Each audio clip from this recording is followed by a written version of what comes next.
I'm back. Sorry, ang dami kong na-miss dun sa isang video, no?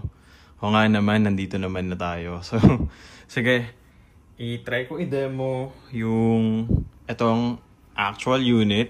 So, ito, I've already used this. I used this to fully charge yung iPhone 15 Pro Max na ginagamit ko pang video ngayon. So, last night, nag-charge ako from 44% to 60. From 44% to 100%. Tapos ito, fully charged. So, yung nabawas dito is 60%.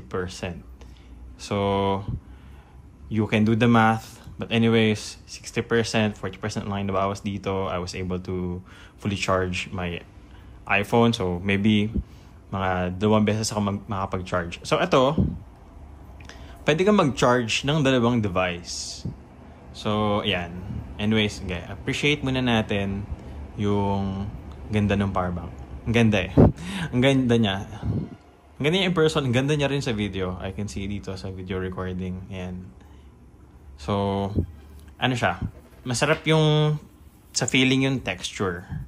Ito kasi yung U-Green, hard plastic. Pero mukha siyang metal, no? So, plastic to, but mukha siyang metal. So, ayan.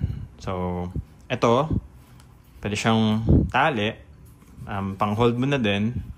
Pero not sure if safe ba yan. Pero anyways, pag mag-charge ka, USB-C device, ito lang, pull out mo lang to, connect, and that would be good to go. So anyways, maybe you can try charging, no? Ito, yung U-Green. Yan.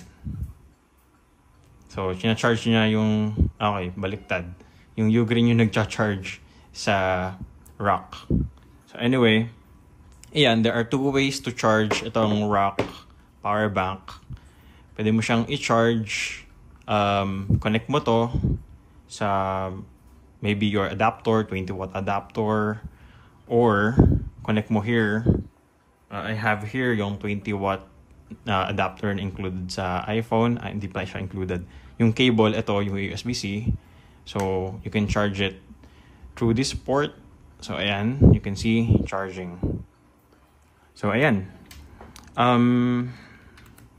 Walang setting para makapag-charge at a lower voltage or lower watt. Ano lang, 20 watts. But I'm not sure. Maybe depende sa device kung how much power it's going to pull. But ayan. Kalagay here. This is output.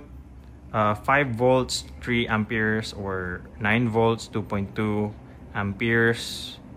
Yeah, you can just check yung website nila or yung product page nila sa Lazada. Ayan siya. So, very convenient, very small form factor. So, I think ito nga. Ayan. Okay, yun lang. Thanks, guys.